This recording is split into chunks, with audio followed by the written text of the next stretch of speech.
Bismillahirrahmanirrahim. Assalamualaikum warahmatullahi wabarakatuh.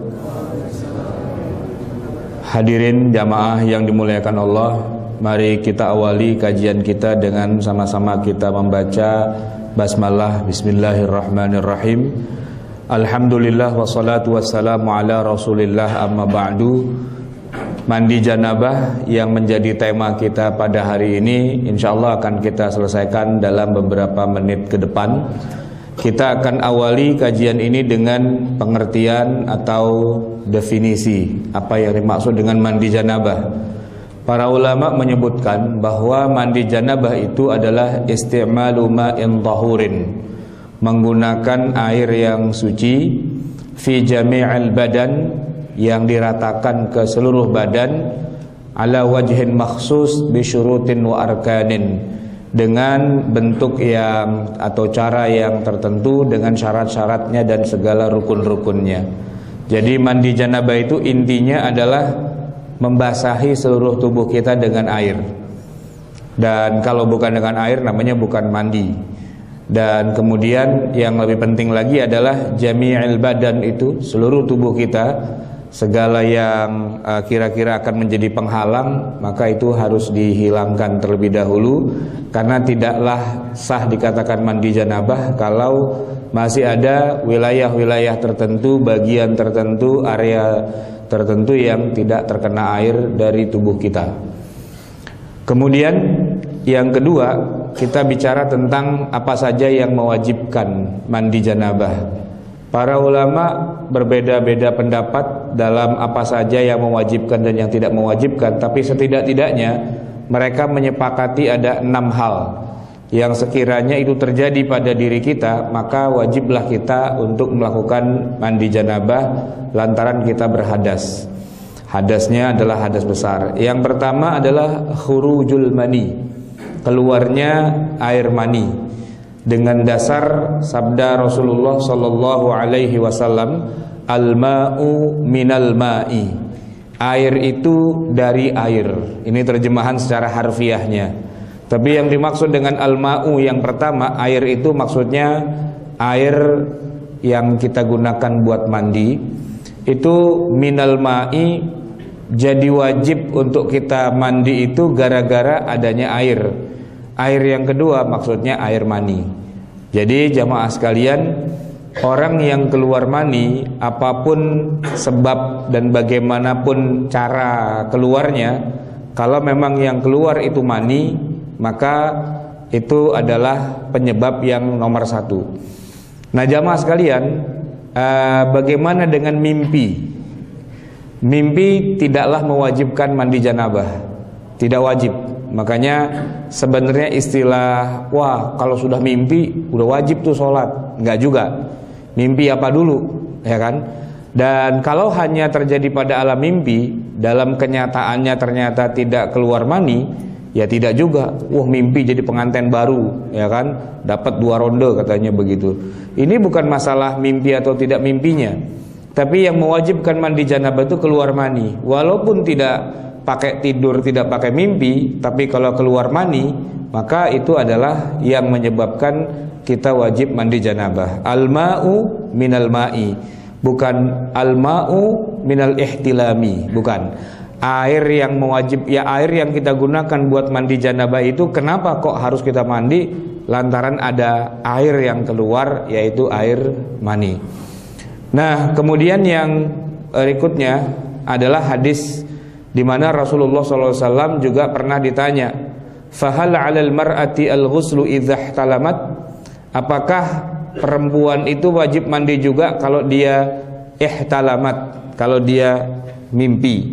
Tapi yang dimaksud dengan mimpi ini maksudnya keluar mani, dan Nabi kemudian menyebutkan qala na'am idza ra'atil ma'a, iya dia wajib mandi kalau memang dia melihat mani atau ada mani yang memang dihasilkan dari tubuhnya. Nah, berarti keluarnya mani ini berlaku buat laki-laki juga dan juga buat perempuan juga. Tidak dibedakan apakah itu maninya laki-laki ataukah maninya perempuan. Apabila dengan berbagai macam cara, dengan berbagai macam teknik yang dilakukan, ya baik dengan jima atau bukan dengan jima, yang penting keluar mani. Nah jamaah sekalian, yang kedua yang mewajibkan kita mandi adalah hubungan seksual atau jima, walaupun maninya nggak keluar. Ya, jadi yang pertama tadi keluar mani walaupun tanpa jima, ya keluar walaupun tidak terjadi jima, ya kan. Nah yang kedua terjadi jima meskipun nggak keluar mani.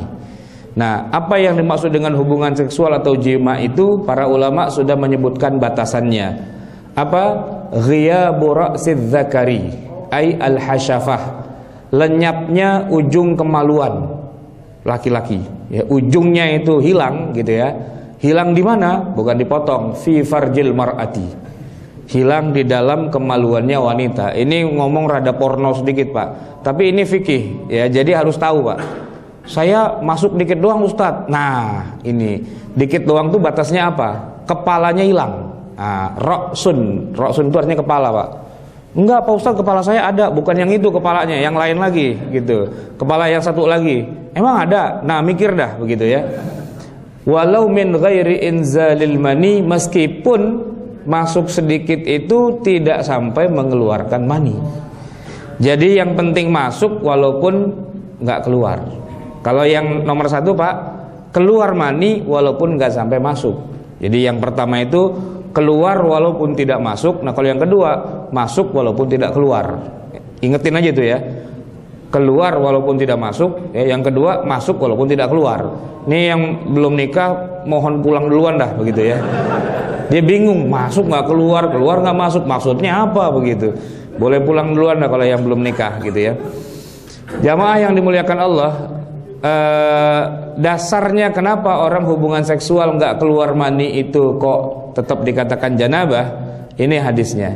Idzal taqal khitanani, kalau dua kemaluan bertemu.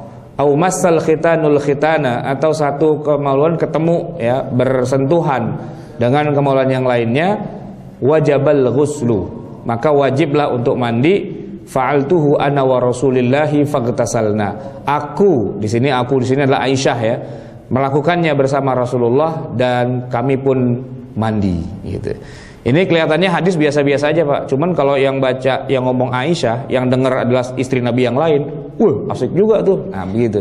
Tapi karena ini Aisyah bukan dalam posisi beliau lagi ngeledekin istri-istri yang lain, tapi dalam rangka mengajar, yang meriwayatkan hadis ini juga intinya mengambil kesimpulan bahwa walaupun tidak sampai keluar mani, tapi sudah terjadi pertemuan antara kemaluan, itu maka sudah diwajibkan mandi. Nah, lebih dalam lagi ada hadis yang menyebutkan idza jalasa, apabila seorang laki-laki duduk baina syu'abihal arba', duduk di antara 4 cabangnya. 4 cabang itu maksudnya apa?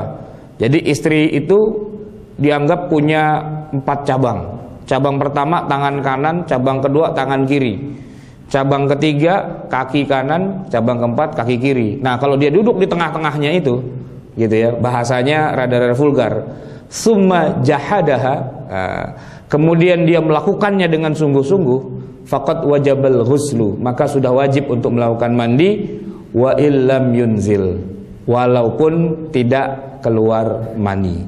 Jadi maksudnya di sini batasnya adalah al-jima' itu sendiri, yaitu ghiyabul hasyafah, hilangnya ujung kemaluan ke dalam kemaluan wanita. Ketika dia sudah nggak nampak lagi, itulah yang dikatakan sebagai jima. Jamaah sekalian yang dimuliakan Allah, yang berikutnya adalah meninggal dunia. Orang yang meninggal dunia, maka secara hukum dia berhadas besar.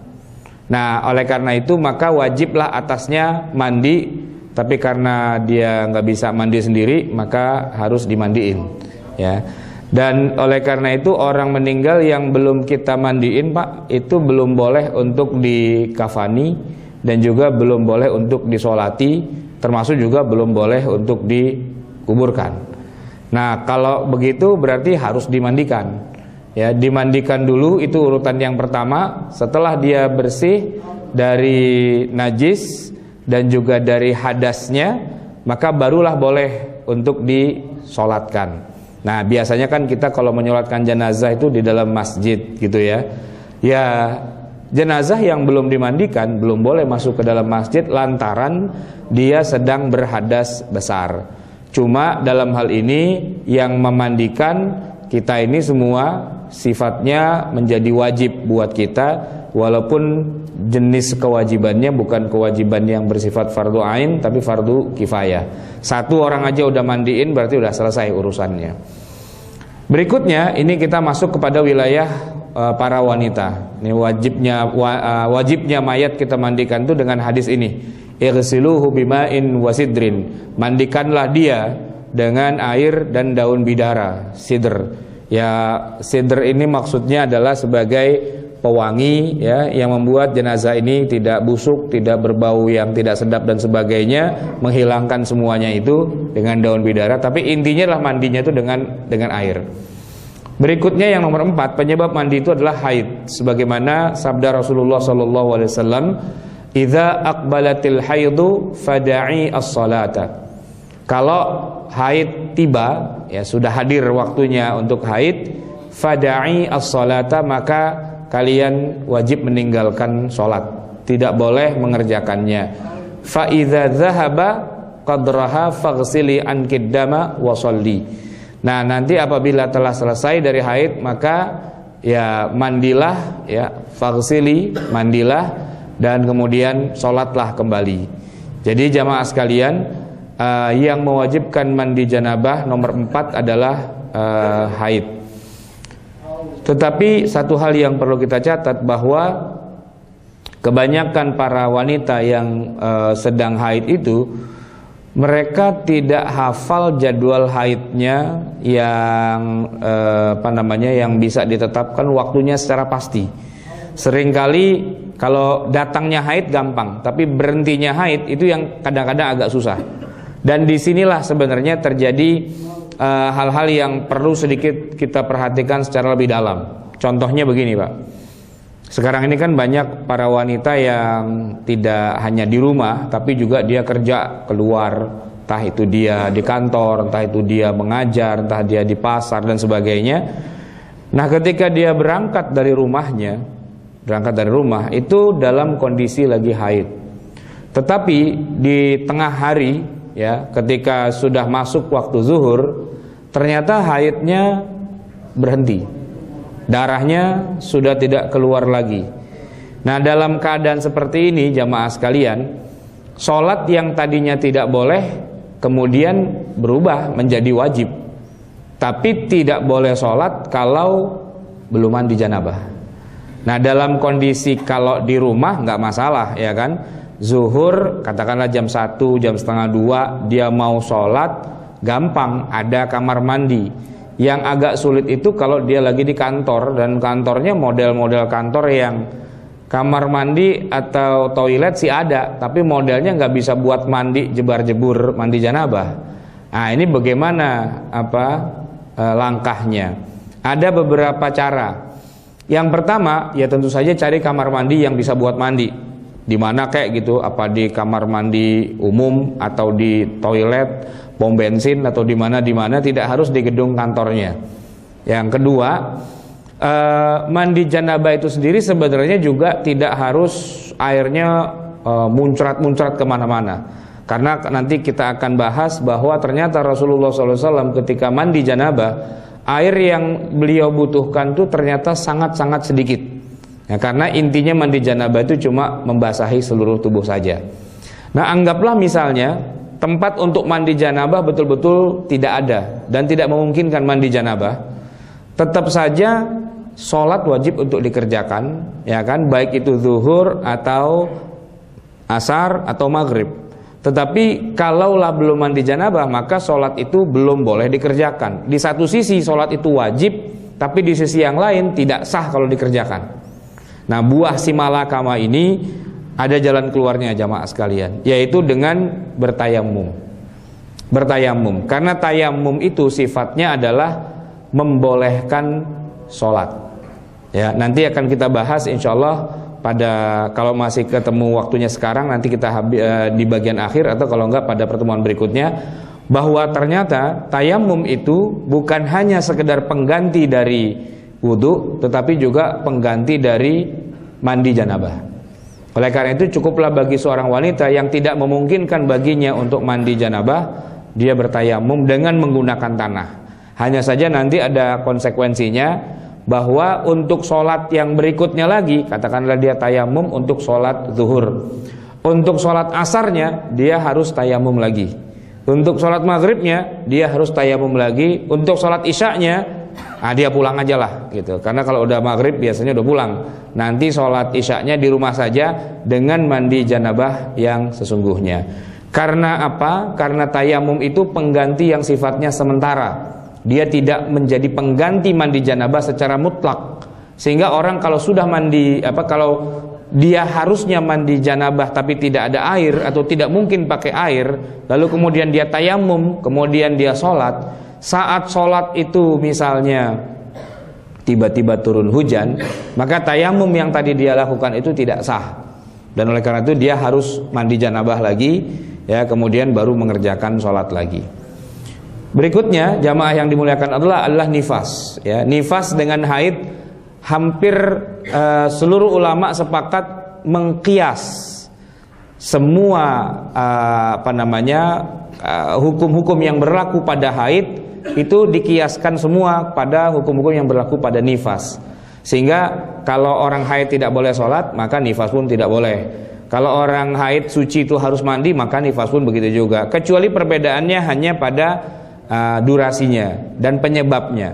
Haid itu durasinya lebih pendek, biasanya 7 hari, maksimalnya adalah 15 hari. Artinya kalau sudah lewat dari 15 hari, maka seorang wanita sudah nggak bisa lagi dianggap sebagai sedang haid. Begitu hari ke-16, 17 dan seterusnya, walaupun darah masih deras mengalir keluar, tapi sudah tidak bisa lagi dianggap sebagai haid, maka itu jadinya istihadhah. Itu haid, durasinya lebih pendek. Dan yang kedua, penyebabnya justru karena orang itu lagi dalam keadaan yang sehat, ya, karena sehat maka dia haid. Nah, bedanya dengan nifas adalah nifas itu durasinya lebih panjang biasanya. Walaupun ada juga nifas yang cuma sehari 2 hari, bahkan cuma sekejap. Bayinya lahir ceprot, kemudian darahnya udah nggak keluar-keluar lagi.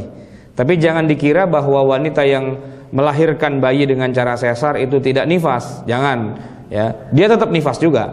Tetap nifas juga. Adapun bayinya keluar lewat pintu yang lain, itu urusan si bayi, gitu ya. Tapi wanita yang melahirkan dengan cara yang disesar itu, dia tetap keluar darah juga. Maksimalnya adalah 60 hari dan biasanya dalam 40 hari, dan selama itu dia tidak boleh mengerjakan sholat. Tetapi kalau dia sudah selesai dari nifasnya, maka dia wajib mandi janabah dan mengerjakan sholat. Nah, yang terakhir adalah melahirkan, jamaah sekalian. Tadi kalau nifas itu darah yang keluar setelah bayi lahir. Ada juga tadi saya sebutkan orang yang melahirkan, wanita melahirkan bayi, yang keluar cuma bayi doang. Setelah itu nggak ada darah yang keluar, ya, artinya dia tidak mengalami nifas. Dia hanya melahirkan saja. Tetap saja wanita ini nanti kalau mau sholat dia wajib mandi janabah. Jadi katakanlah misalnya dia melahirkan jam 1 siang gitu. Nah, tapi setelah itu nggak ada darah yang keluar, benar-benar nggak ada yang keluar. Tetap saja kalau dia mau sholat zuhur dia harus mandi dulu, ya, mandi janabah, karena wajibnya mandi janabah itu bukan hanya karena nifas, tapi juga karena melahirkan. Jamaah sekalian, inilah 6 perkara, 6 hal yang mewajibkan kita mandi janabah, atau sekaligus inilah 6 perkara yang menyebabkan kita jadi berhadas besar, ya. 3 yang pertama itu berlaku pada semua orang, baik laki-laki atau perempuan. Nah, 3 yang terakhir, haid, nifas, dan melahirkan, itu hanya berlaku buat perempuan saja. Berikutnya, ini yang sangat penting untuk kita ketahui tentang hal apa saja yang haram dilakukan bagi orang yang sedang dalam keadaan hadas besar.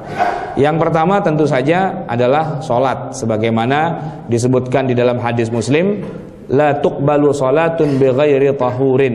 Tidak diterima sholat yang tidak dengan kesucian. Dalam keadaan hadas besar, Pak, kita tuh seperti orang lagi kena najis, tapi wujud najisnya nggak ada.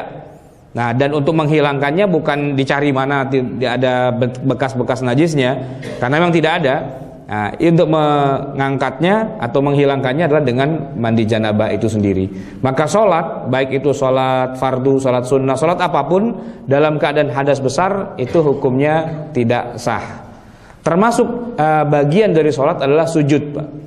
Sujud baik itu sujud di dalam sholat ataupun sujud di luar sholat, seperti sujud tilawah atau sujud syukur, gitu ya. Dalam keadaan kita berhadas, apalagi ini hadasnya hadas besar, tidak ada cerita sujud tilawah walaupun kita di luar sholat. Kan sujud tilawah itu kalau kita dengar ayat Quran tertentu yang memang di situ ada sajedahnya, kita disunahkan sujud. Tapi kalau kita lagi berhadas, ya, tidak punya wudu, apalagi dalam keadaan berjanabah, berhadas besar, maka tidak berlaku kesunahan sujud tilawah. Demikian juga sujud syukur, ya Pak. Jadi ada orang begitu dapat berita gembira, dia langsung sujud. Ngapain? Sujud syukur. Emang udah wudu? Belum. Ya kagak sah, gitu ya. Karena sujud syukur itu mensyaratkan suci dari hadas, baik hadas kecil ataupun hadas besar. Oleh karena itu, kalau kita mau sujud syukur, ya kita ke tempat wudhu dulu, Pak. Wudhu dulu yang benar, udah gitu baru kita sujud. Nah, sebagian ulama mengatakan kalau udah lewat begitu mah udah nggak syukur lagi. Sujud syukur tuh sujud yang wow, gitu loh. Artinya begitu kita dengar berita gembira, wah langsung spontan. Kalau pakai mandi janabah dulu, pakai wudhu dulu, itu spontanitasnya udah hilang sehingga dikatakan sudah nggak perlu lagi. Tapi lepas dari masalah disunahkan apa tidak, yang namanya orang sujud syukur itu harus suci dari hadas, baik kecil ataupun hadas yang besar. Yang ketiga yang tidak sah dan tidak boleh dikerjakan ketika orang sedang berhadas adalah bertawaf, mengelilingi Ka'bah, ya, karena kata Nabi, at-tawafu bil baiti sholatun. Tawafnya kita di Ka'bah itu sama dengan orang sholat. Cuman bedanya kata Rasulullah, illa annallaha ahalla fihil kalamu. Ya, Allah membolehkan di dalam tawaf itu kita ngomong di luar konteks ibadah tawaf. Jadi itu yang membedakannya. Tentu ada beberapa lagi yang juga membedakan. Misalnya kalau orang sholat, Pak, wajib menghadap kiblat. Yang menghadap itu adalah wajah, dada, atau kaki kita, ya, menghadap kiblat. Nah, kalau orang tawaf itu wajib menghadap kiblat juga, tapi yang menghadap bukan wajah, dada, atau kaki. Yang menghadap adalah bahu kita. Bahu kita yang sebelah kiri ini wajib mengarah ke kiblat. Oleh karena itu kita muter tuh posisi bahu kita selalu mengarah ke kiblat. Nah, sehingga orang kalau tawaf kemudian dia ngadep kemana, tawafnya batal. Kenapa? Karena tidak menghadap ke arah kiblat. Nah, kesamaan yang itu yang kedua, ya. Nah, kesamaan yang pertama adalah bahwa sholat tawaf itu wajib berwudu, wajib suci dari hadas baik kecil atau besar. Oleh karena itu, Pak, kalau kita lagi di dalam tawaf tiba-tiba batal wudu kita, mau nggak mau kita harus berhenti untuk berwudu lagi, ya kan? Nah, di dalam mazhab Syafi'i memang agak berat karena sekedar sentuhan kulit saja walaupun tanpa sengaja, ya, itu sudah membatalkan. Beda nanti dengan mazhab yang lain, sentuhan kulit asalkan tidak ser belum membatalkan. Nah, dalam mazhab Syafi'i sentuhan kulit itu tidak sengaja itu membatalkan. Jadi kalau memang kondisinya sudah tidak memungkinkan, biasanya para ulama mengatakan sementara pinjam aja dulu mazhab yang lain, ya, biar kalau sentuhan kulit itu tidak batal. Jamaah sekalian, yang berikutnya adalah menyentuh mushaf. Nah, ini satu hal yang menarik ini, Pak, bahwa banyak orang menganggap menyentuh mushaf itu boleh dalam keadaan berhadas. Ini saya kira hampir semua mayoritas kita tuh punya pemahaman semacam itu, ya, sebab ayat yang bunyinya la yamassuhu illal mutahharun, ya, tidak menyentuhnya kecuali orang yang suci. Ini paling sering para ustadz yang saya lihat, ya, di mana-mana itu langsung main tafsirin aja bahwa yang dimaksud dengan la yamassuhu tidak menyentuhnya, di situ maksudnya Quran yang ada di Lauhil Mahfuz. Kemudian illal mutahharun, kecuali yang suci, maksudnya adalah para malaikat, gitu. Itu ditafsirkan ke sana, Pak, kebanyakannya. Sehingga kesimpulannya nggak apa-apa orang lagi berjanabah atau orang lagi haid atau orang lagi nifas itu pegang-pegang Quran itu nggak apa-apa, gitu kebanyakannya. Jamaah sekalian, ya memang ada sih pendapat seperti itu. Cuman ketika saya dan teman-teman di Rumah Fikih Indonesia melakukan majlisul bahsi wa tahqiq, kita mencoba mencari siapa yang berpendapat seperti itu di antara para ulama, para fuqaha. Kita kenal ada 4 madhab dengan kitab-kitab mu'tamadnya. Dari 80 kitab yang kita periksa, Pak, cuman 1 yang membolehkan. Padahal kitab yang kita baca itu 80. Kita bagi-bagi. Ini baca berapa orang. Pas bab tentang bolehnya menyentuh mushaf dalam keadaan berjanabah, entah itu haid, entah itu nifas, entah itu habis keluar mani, habis hubungan seksual, ternyata yang membolehkan dari 80 kitab itu cuma 1 kitab yang bernama kitab Al-Muhalla. Al-Muhalla itu yang menulisnya adalah Imam Ibnu Hazm. Beliau terkenal sebagai orang yang menghidupkan kembali mazhab yang sudah mati dari masa aslinya di tahun 400-an, yaitu di tahun 250-an, di zamannya Daud Az-Zahiri. Nah, Ibnu Hazm ini hidupnya sekitar tahun 450-an. 200 tahun kemudian dia menghidupkan kembali mazhab yang sudah mati, yaitu mazhab Zahiri. Nah, alasannya kenapa dia bilang boleh, alasannya sederhana aja. Lah masa kita mau pegang Quran aja kagak boleh sih? Kan kita mau ibadah. Udah gitu aja alasannya. Nah, sementara 80 kitab yang lainnya itu selain dari kitabnya Ibnu Hazm Al-Muhalla itu, baik dari deretan kitab-kitab fuqaha dalam mazhab Hanafi, itu ada sekitar 20-an lebih kitabnya. Kemudian dari mazhab Maliki juga sekitar 20-an lebih. Mazhab Syafi'i itu yang paling banyak sekitar 25 lebih ya, dan mazhab Hambali. Jadi 4 mazhab lah. Seluruhnya itu jumhur ulama itu sudah sampai pada titik kesepakatan yang sudah nggak ada yang berbeda lagi, kecuali tadi Ibnu Hazm mengatakan bahwa orang yang dalam keadaan berjanabah ya tidak boleh pegang mushaf. La yamassuhu ilal mutahharun itu memang maknanya bukan Quran yang ada di Lauhil Mahfuz, tapi mushaf yang kita kenal itu tidak boleh dipegang, tidak boleh disentuh, tidak boleh diraba dan sebagainya, kecualinya nanti baru beda-beda pendapat. Ada yang mengatakan kecuali pakai alas gitu, kecuali pakai lidi gitu, kecuali pakai, maksudnya dia dimasukin dalam tas gitu ya. Jadi kita bawa mushaf di dalam tas, itu nggak termasuk yang diharamkan walaupun kita sedang berjanabah, lagi haid, lagi nifas. Kenapa? Karena tidak nyentuh secara langsung. Nah, yang mengatakan boleh pakai alas itu pun masih beda-beda lagi. Apakah alasnya boleh nempel terus di mushaf itu seperti cover yang kita punya itu? Kan biasa mushaf itu ada yang covernya terbuat dari kain, dari kulit, dari apa dan sebagainya. Atau sebagian lagi mengatakan kalau pelapisnya itu nempel terus sama mushaf, maka dia adalah mushaf juga, sehingga tetap aja tidak boleh dipegang kecuali pakai pelapis yang biasanya nggak nempel. Maksudnya dia tidak ikut terus di situ. Kita pakai sapu tangan, kita pakai kertas, kita pakai apa dan sebagainya. Tetapi seluruhnya sepakat ketika ada mushaf di tengah jalan, bisa jadi diinjak-injak orang dan sebagainya, walaupun dalam keadaan berjanabah, tetap kita boleh memegangnya untuk menyelamatkannya. Itu sama aja dengan istilahnya ada wanita cantik jelita kecebur di sungai gitu ya. Dan kita ini bukan mahram, boleh nggak kita nolongnya? Bukan cuma boleh Pak, wajib gitu. Tapi ada syaratnya, kita juga bisa berenang. Sebab kalau kita nggak bisa berenang, sok jadi pahlawan, dia selamat, kita tenggelam gitu ya. Dan itu sama juga bohong gitu ya. Jamaah sekalian, Ibnu Hazm dalam hal ini memang punya pendapat seperti itu. Dan saya bingung juga siapa yang nyebar-nyebarin pahamnya Ibnu Hazm ini. Karena kalau melihat kita orang Indonesia yang rata-rata bermadzhab Syafi'i, tidak ada satupun fuqaha ulama dalam mazhab Syafi'i yang membolehkan hal itu. Ketika kita ke Saudi Arabia yang rata-rata mazhabnya Hambali, tidak ada satupun ulama mazhab Hambali yang membolehkannya. Ketika kita ada di Turki, ada di India, ada di Pakistan yang rata-rata mazhabnya Hanafi, tidak ada satupun ulama mazhab Hanafi yang membolehkan hal itu. Maksudnya orang lagi berjanabah tuh kok megang-megang Quran.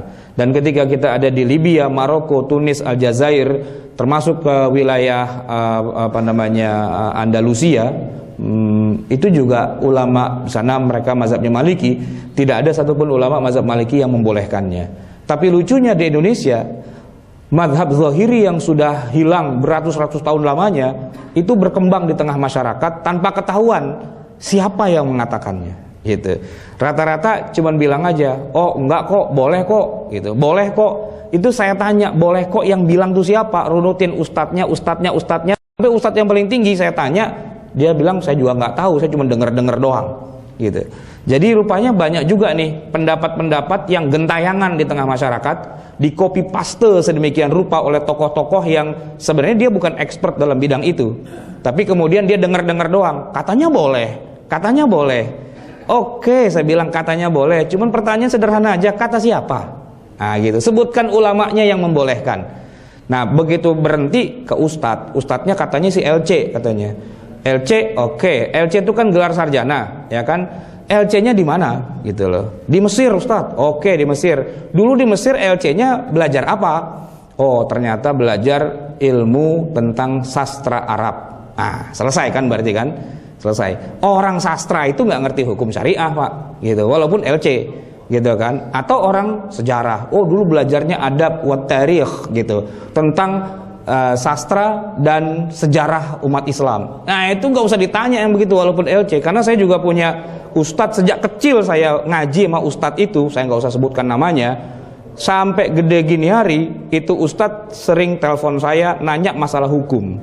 Saya bilang, Ustadz, sejak kecil saya belajar sama antum, ya kan, karena antum saya anggap ustadz saya. Setiap ada masalah hukum saya nanya sama antum. Kenapa kok sekarang antum jadi nanya sama saya? Gitu.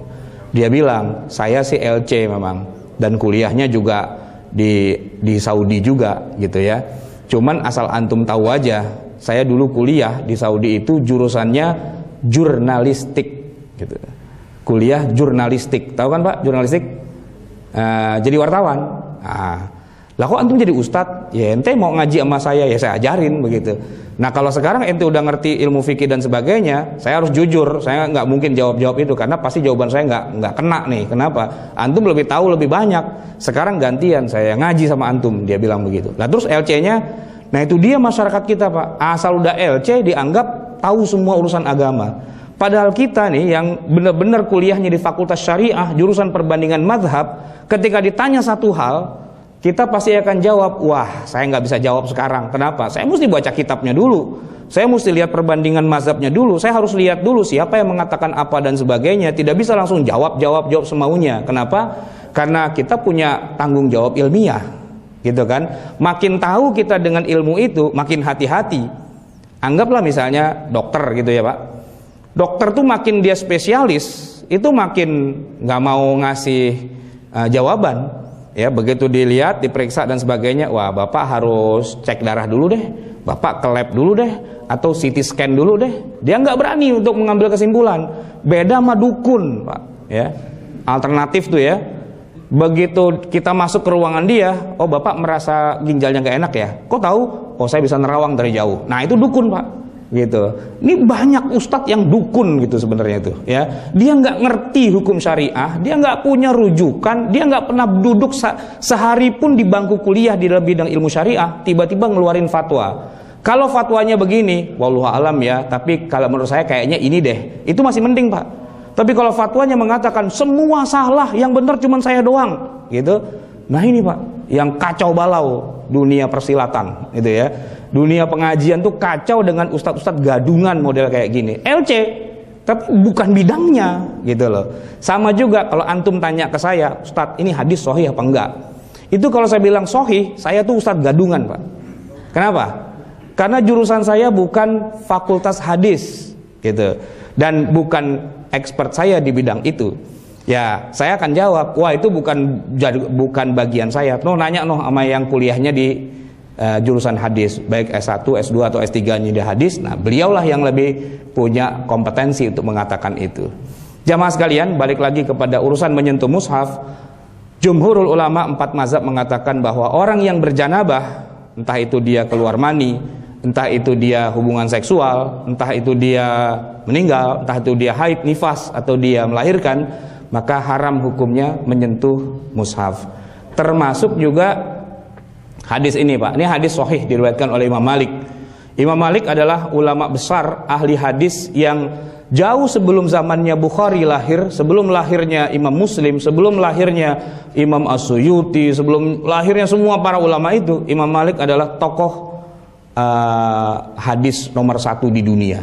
Beliau hanya bertaut kira-kira sekitar 70-an tahun saja sejak Nabi meninggal, lalu lahirlah Imam Malik.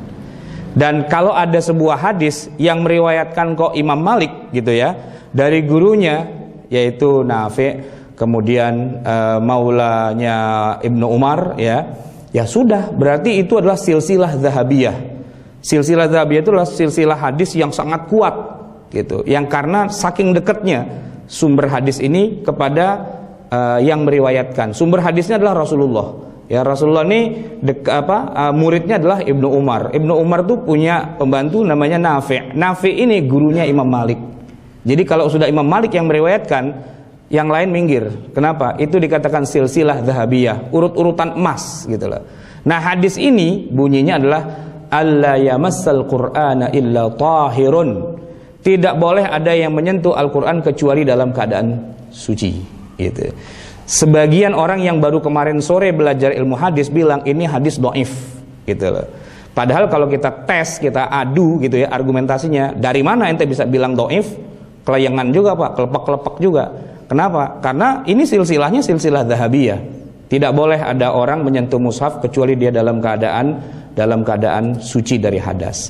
Termasuk jamaah sekalian melafazkan Al-Qur'anul Karim, ya. Ini hadisnya. Ini sahih juga. La taqra al-ahaid wala al-junub syai'an minal Qur'an.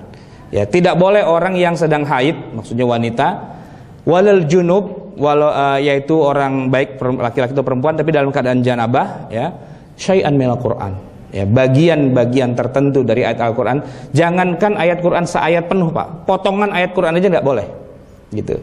Cuman bedanya begini, kadang-kadang ada zikir atau doa yang diambil dari Quran. Nah, kalau judulnya zikir boleh, judulnya doa boleh. Misalnya zikir itu gimana? Di antara zikir itu misalnya lafaz Astaghfirullahaladzim, ya kan? Atau Subhanallah, atau Alhamdulillah, atau La ilaha illallah, Allahu Akbar. Itu kan zikir, ya kan? Semua lafaz itu di Quran pasti ada, gitu. Nah, tapi kalau nawaitunya, bacanya adalah zikir dan bukan baca Quran, itu boleh. Termasuk doa, ya. Banyak doa yang kita ucapkan sehari-hari, ternyata doa itu adanya di Quran. Anggaplah doa sapu jagat. Rabbana atina fid dunya hasanah wa fil akhirati hasanah wa qina adzabannar. Boleh nggak orang yang lagi junub, lagi haid baca doa itu? Tergantung niatnya. Kalau dia niatnya baca Quran, nggak boleh.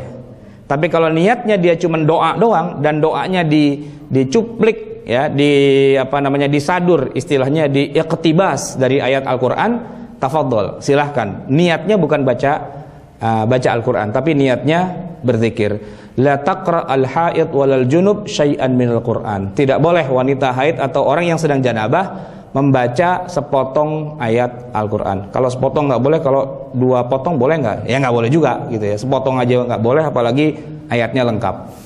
Kalau bacanya dalam hati gimana? Nah, jamaah sekalian, bedakan qiraah itu dengan batin. Nah, gitu ya. Yang haram itu melafazkan, baik dengan suara keras ataupun dengan suara lirih. Sedangkan membatin di dalam hati, membaca dalam hati, ini nggak masuk dalam larangan. Oleh karena itu, kalau istri kita lagi haid, kebetulan dia adalah hafizah Al-Quran, ya, penghafal Al-Quran, walaupun baru juz pertama misalnya gitu. Wah, lagi haid nggak boleh baca Quran, ntar hilang dong hafalannya. Ya sudah, baca aja, tapi dalam hati, ya, dalam hati, bukan dilafazkan. Karena yang dilarang itu melafazkannya. Kalau dalam hati, it's okay, nggak masalah. Yang kedua, tetap boleh mendengarkan bacaan Quran. Orang yang lagi haid, lagi nifas, termasuk kita yang lagi janabah, Pak, boleh nggak dengerin Quran? Boleh. Kalau ngedengerin Quran nggak boleh, Pak. Jadi begitu ada orang baca Quran, wah saya lagi junub, langsung tetap, ya kayak setan begitu berarti kan. Setan itu kalau dengar orang baca Quran dia tutup kupingnya gitu. Nah, kita nih dalam keadaan berjanabah, mendengarkan bacaan Quran itu boleh gitu. Maka istri kita yang lagi haid, kalau dia lagi semangat ngapalin Quran, terus kita bilang lagi haid nggak boleh baca Quran, gitu ya, ntar lupa dong gitu. Nih Walkman, dengerin aja, dengerin Pak, dengerin, itu boleh. Yang nggak boleh itu adalah mengucapkan, gitu ya.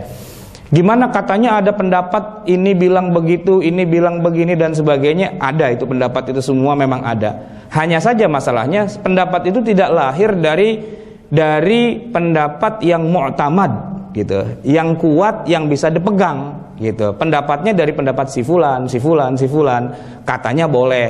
Alasannya takut hafalannya hilang. Baik, kalau memang takut hafalannya hilang, emang ente lagi ngapalin Quran? Ya enggak juga sih. Ya kan berarti juga enggak ada resiko yang ditakutkan, gitu kan? Ya kecuali nih mahasiswi Institut Ilmu Al-Quran, di Ciputat, ya kan? Itu semester 1 sampai semester 8 targetnya hafal Quran 30 juz, gitu kan? Sampai mereka diasramakan. Kalau mereka lagi haid kok murojaah, iyalah bisa kita kasih dispensasi. Kenapa? Karena ada sebagian pendapat yang mengatakan begitu. Lah ini ngapalin Quran juga kagak, gitu kan? Tiba-tiba begitu haid pengen baca Quran, gitu. Jamaah sekalian, sholat saja yang rukun Islam, yang nanti kalau kita mati pertama kali ditanya tuh urusan sholat, itu aja sama Allah diliburin, gitu loh. Itu aja sama Allah diliburin. Bayangin kalau istri kita melahirkan, Pak, itu kan nifasnya lama tuh. Istri saya kalau nifas kemarin tuh 60 hari 60 hari Pak, 2 bulan kagak sholat. Begitu udah suci dari nifas, dia mandi mau sholat, dia bingung maghrib berapa rakaat ya, yalah gitu aja pakai lupa gitu ya, 3 rakaat gitu ya, karena kelamaan Pak nggak sholat gitu ya. Itu saja oleh Allah diliburkan, sesuatu yang sangat, sholat itu kan tempat yang paling dekat kita sama Allah. Itu aja kata Allah berhenti sholat, gitu loh. Gimana kok tiba-tiba baca Quran itu jadi bisa ngalah-ngalahin sholat, dan kemudian baca Quran jadi boleh deh. Takutnya apa? Semakin jauh dari Allah. Allah sendiri yang bilang, ente lagi haid, ente lagi nifas, berhenti sholat. Nggak boleh sholat, haram. Kok tiba-tiba kita bikin sebuah peraturan baru, kecuali baca Quran. Kalau baca Quran tetap wajib gitu. Ya enggak lah. Mana ada baca Quran tuh wajib, itu nggak ada Pak. Jangankan di luar sholat, di dalam sholat aja baca Quran itu tidak wajib. Dalam sholat loh Pak. Kecuali yang wajib cuma satu, apa? Al-Fatihah. Cuma Al-Fatihah doang yang wajib. Habis Al-Fatihah baca kuliah kulhu, itu memang hukumnya wajib? Enggak. Di dalam Quran saja baca Quran, di dalam sholat aja baca Quran tidak wajib, apalagi di luar sholat. Kenapa kok tiba-tiba muncul sebuah pemahaman baru gitu ya, bahwa wajib baca Quran setiap hari gitu kan, walaupun haid gitu. Saya tanya, ini yang ngajarin siapa gitu? Siapa yang ngajarin gitu? Padahal para fuqaha sejak 14 abad yang lampau sampai hari ini sudah tegas, Quran itu tidak boleh dibaca dalam keadaan haid. Jangankan orang itu baca Quran, sholat saja suruh libur. Ya sudahlah, nikmati aja, disuruh libur masuk juga. Udah gitu minta gaji lagi. Ya.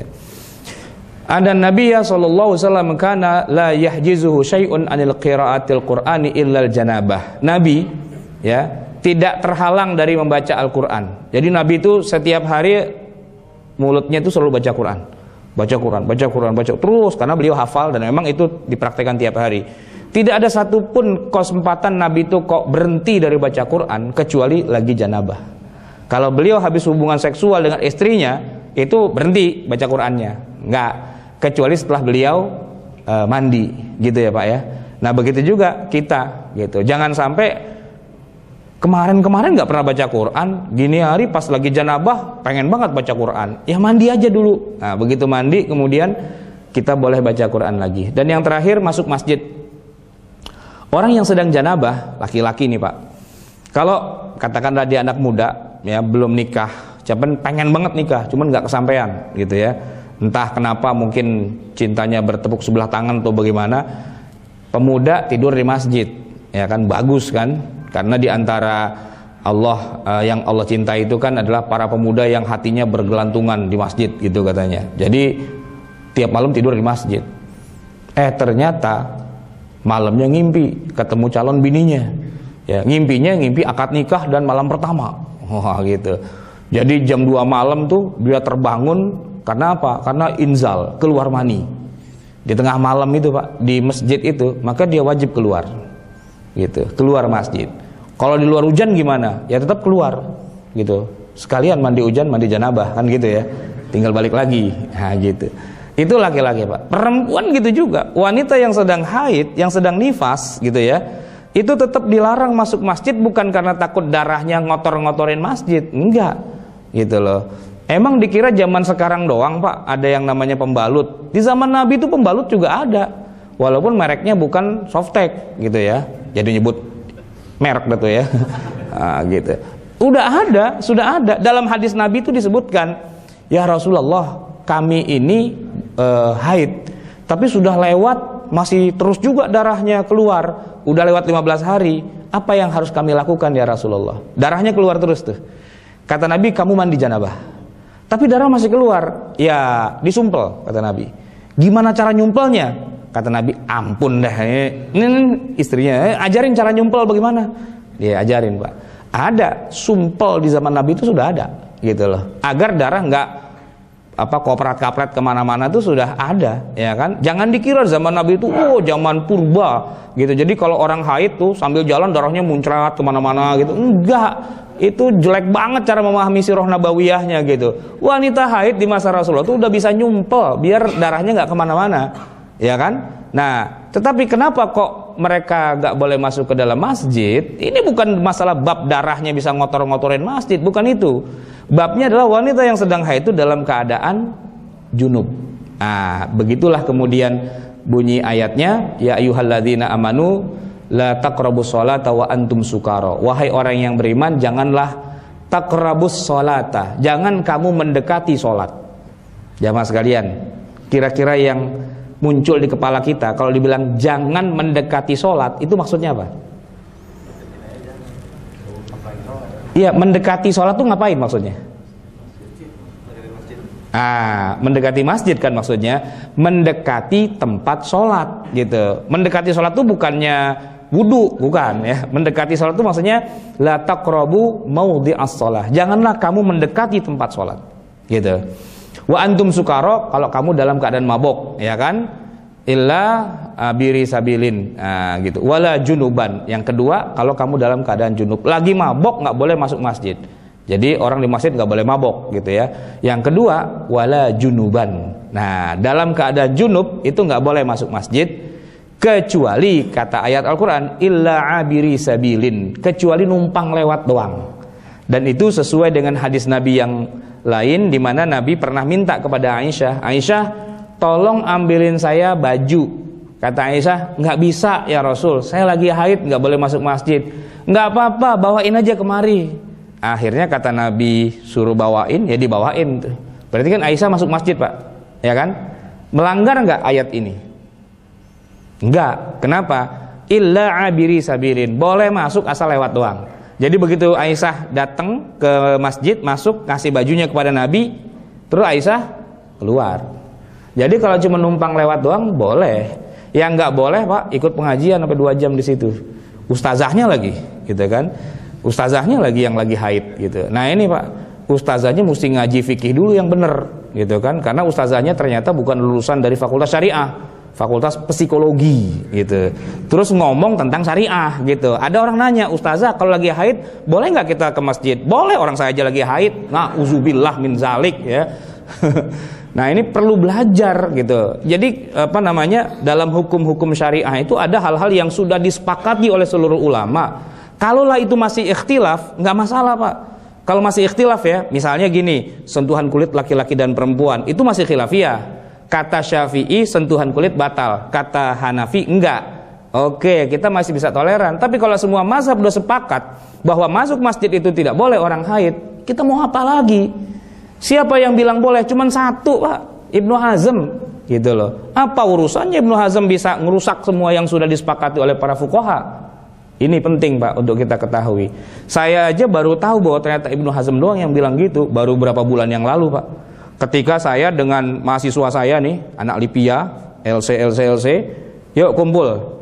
Ini ada satu tema yang menarik, yaitu apakah boleh seorang yang sedang haid masuk masjid, nyentuh mushaf dan sebagainya.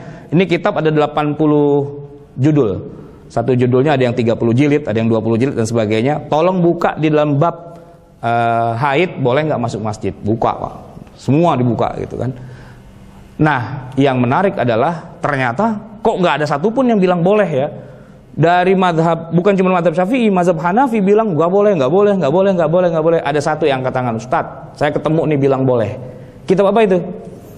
Kitab Al-Muhalla yang nulis Ibnu Hazm, wafat tahun 450 Hijriah. Oke, bacain, baca, kita dengerin semua.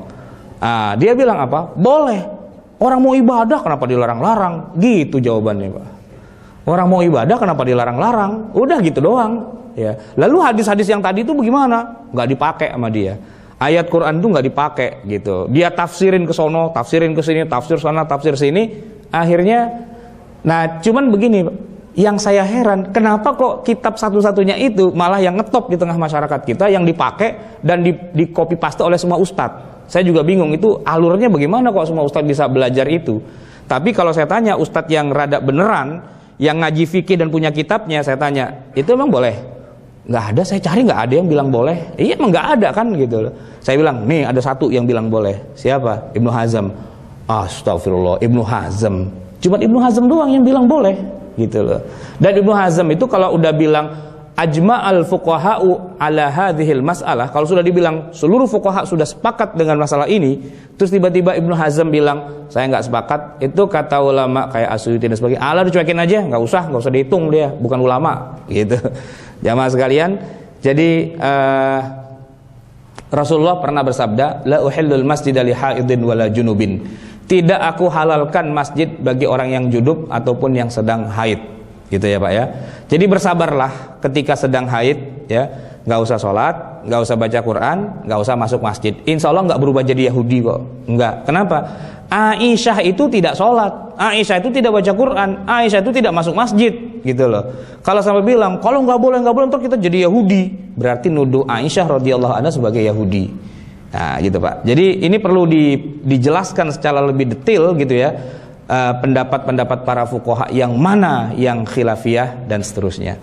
Baik jamaah sekalian, karena sudah jam 1, maka mari kita akhiri kajian kita pada siang hari ini dengan sama-sama kita membaca hamdalah. Alhamdulillahirabbil alamin, subhanakallahumma wa bihamdika nasyhadu an la ilaha illa anta wa nastaghfiruka wa natubu ilaik.